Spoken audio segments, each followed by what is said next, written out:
Hello అండి. Welcome back to our channel. I'm yours mechanic భాష from Nellore. ఈరోజు మా వర్క్షాప్‌లో మేము ఈ హోండా యూనికార్న్ BS6 వెహికల్‌కి కంప్లీట్‌గా జనరల్ సర్వీస్ అనేది చేయబోతున్నాము. అండ్ మేజర్‌గా దీనికి మనము ఈ ఫ్రంట్ పోర్షన్ ఎందుకు ఓపెన్ చేశాము, అదేవిధంగా వెనకాల బ్యాక్ పోర్షన్ ఎందుకు ఓపెన్ చేయబోతున్నాము. సో, ఇలాంటి పాయింట్స్ అన్నీ కూడా నేను ఈ వీడియోలో క్లియర్‌గా మీతో డిస్కస్ అయితే చేస్తాను. So guys please subscribe to our channel. వీడియోని లైక్ చేసి ఖచ్చితంగా షేర్ అయితే చేయండి. మీకు మంచి ఇన్ఫో అయితే దొరుకుతుంది.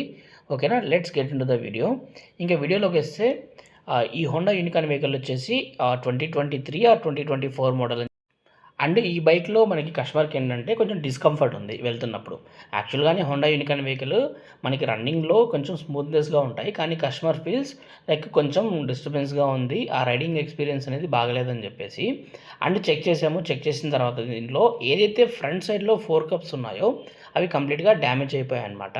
సో, వాటినైతే సర్వీసింగ్ అనేది కరెక్ట్‌గా చేసుకోలేదన్నమాట. దానివల్ల అవి లోపలంతా కూడా రస్ట్ పట్టేసి కంప్లీట్‌గా డ్యామేజ్ అయితే అయ్యాయి. సో, దానివల్ల మనం ఇప్పుడు వీటికి ఫ్రంట్ సైడ్ వచ్చే 4 కప్స్ అనేవి చేంజ్ చేసేస్తున్నాం. అసలు 4 కప్స్ అనేవి ఎందుకు చేంజ్ చేసుకోవాలి? యాక్చువల్‌గా ఈ 4 కప్స్ అనేవి మనకి హ్యాండిల్ అనేది ఫ్రీ మూవ్‌మెంట్ ఉండడానికి చాలా హెల్ప్‌ఫుల్ అవుతాయన్నమాట. మనకి ఏవైతే కప్స్ ఉంటాయో కోన్‌లో పైన అండ్ కింద కూర్చుంటాయి. అండ్ దానిపైన మనకి ఫోర్క్ బాల్స్ వస్తాయి. ఆ ఫోర్క్ బాల్స్ కింద వస్తాయి. అదేవిధంగా పైన కూడా వస్తాయన్నమాట. సో, దానివల్ల ఏంటంటే మనకి దాని సహాయంతో హ్యాండిల్ అనేది ఒక ఫ్రీ మూవ్‌మెంట్ అనేది ఉంటుంది. ఇన్‌కేస్ అవి రస్ట్ పట్టేసి మూవ్‌మెంట్ అనేది లేదనుకోండి, మనకి హ్యాండిల్ టైట్‌గా తిరుగుతుంది. అప్పుడు ఆ బైక్‌ని మనం కొంచెము కంట్రోల్ చేయడం కష్టము. అదేవిధంగా రైడింగ్‌లో మనము డిస్కంఫర్ట్‌ని ఫేస్ చేస్తాము. సో, ఇదన్నమాట 4 కప్స్ గురించి. సో, ఇదైతే కంప్లీట్‌గా పాడైపోయాయి కాబట్టి మనకి గుంతలో వెళ్తున్నప్పుడు గానీ, అదేవిధంగా స్పీడ్ బ్రేకర్స్ దగ్గర గానీ పడినప్పుడు ఆ బైక్ అనేది కట్ కట్ అని చెప్పేసి ఫ్రంట్ సైడ్ హ్యాండిల్‌లోంచి సౌండ్ కూడా వస్తూ ఉంటుంది. సో, ఇప్పుడు దీనికి మనము కంప్లీట్‌గా ఏవైతే పైన ఉండే ఫోర్క్స్, కప్స్, కింద ఉండే 4 కప్స్ 2 కూడా రిమూవ్ చేసేసామనమాట. అండ్ ఇప్పుడు దీనికి ప్రాపర్ గ్రీజింగ్ అనేది చేసుకోవాలి. అండ్ గ్రీజింగ్ చూస్తున్నారు కదా! మనకి హోండా 4 కప్స్‌తో పాటే హోండా వాడు గ్రీజ్ కూడా ఇచ్చేస్తాడు దాంతో పాటే. సో, అదే గ్రీజ్‌ని మనము ఈ హోండా యూనికార్న్ బైక్‌కి అయితే యూజ్ చేస్తున్నాం అనమాట. కంప్లీట్‌గా పైన, కింద మొత్తం నీట్‌గా గ్రీజింగ్ చేసేసుకోవాలి. అండ్ 4 కప్స్‌తో పాటు మనం ఇప్పుడు ఈ ఫోర్క్ రాడ్స్ ఏవైతే ఉన్నాయో దాంట్లో మనము ఆయిల్ అనేది రిమూవ్ చేసేసి అండ్ కొత్త ఆయిల్ సీల్స్ అనేది వేయబోతున్నాం అనమాట. అది వేసుకున్న తర్వాత మనకి ఆ యాక్షన్ కూడా ఫ్రంట్ సైడ్‌లో ఉండే సస్పెన్షన్ కూడా చాలా ఫ్రీగా ఉంటుందనమాట.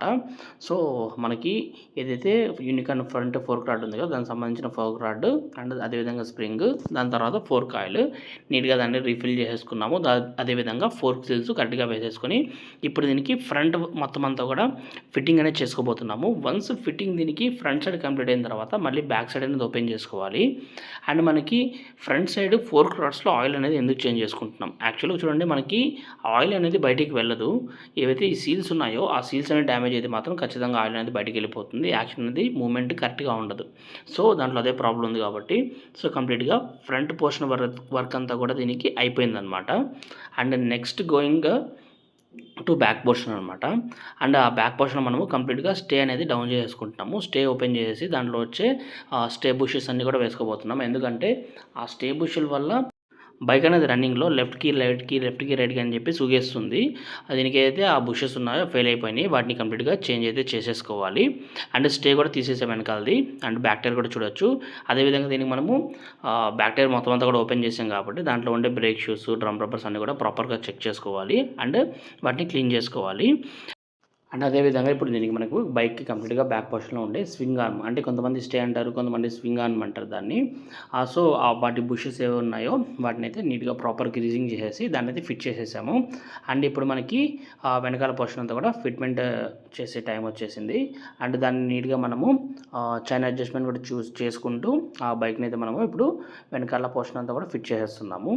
వన్స్ ఈ ఫిట్టింగ్ అంతా కూడా అయిపోయిన తర్వాత బైక్ అనేది కంప్లీట్‌గా వాటర్ వాష్‌కి పంపించేస్తాము. లైక్ మోస్ట్‌లీ దీంట్లో మనకి ఏదైతే ఉందో బాడీ వర్క్ మాత్రమే చేసుకుంటూ వెళ్ళిపోయాము.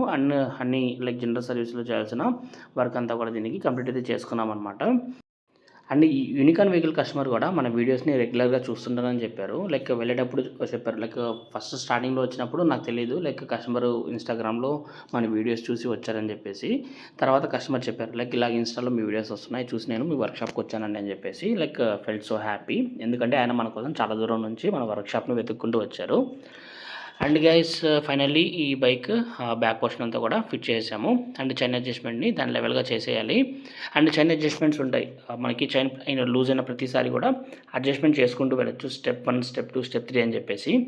ఫైనల్లీ అడ్జస్ట్మెంట్ అయిపోయిన తర్వాత మాత్రమే చైన్స్ ప్యాకెట్స్ని చేంజ్ చేసుకోవాలి. అండ్ ఇప్పుడు ట్రయల్కి అయితే నాన్నగారు బండి బయటికి తీశారు. అండ్ నాన్నగారితో పాటు తమ్ముడు కూడా వెళ్ళబోతున్నాడు అనమాట. ఎందుకంటే దీనికి మనము వెనకాల స్టే బుషెస్ వేసాము. దాని తర్వాత యాక్షన్ అనేది కరెక్ట్గా ఉందా లేదని చెప్పేసి గుంతలు పడినప్పుడు చెక్ చేసుకోవడానికి ఒక పర్సన్ వెళ్తే సరిపోదు. సో అందువల్ల డాడీ తమ్ముడు ఇద్దరు కూర్చొని ఆ బైక్ మీద ఒక లాంగ్ రైడ్ ఒక 2 కిలోమీటర్స్ అయితే వెళ్ళారనమాట. సో వెళ్ళొచ్చిన తర్వాత బండి అయితే వాటర్ వాష్ పంపించేసాము. సో ఫైనల్లీ బ్యాక్ అనమాట. అండ్ మీరు చూస్తున్నారు కదా అవుట్లుక్ ఇది ఫైనల్లీ. బైక్ అయితే ఫుల్లీ సర్వీస్ అయిపోయి కస్టమర్కి డెలివరీ ఇవ్వడానికి రెడీగా ఉందన్నమాట. అండ్ సో గైస్ మీరు కూడా మీ బైక్కి లేకపోతే స్కూటీకి సంబంధించిన engine works, body works, registration works ఎలాంటి వర్క్ చేయించుకోవాలనుకున్నా కానీ ఒకసారి మా వర్క్షాప్ని విజిట్ చేయండి. సో నా నెంబర్ అయితే ఇన్ఫోలో ఇచ్చాను. Thank you.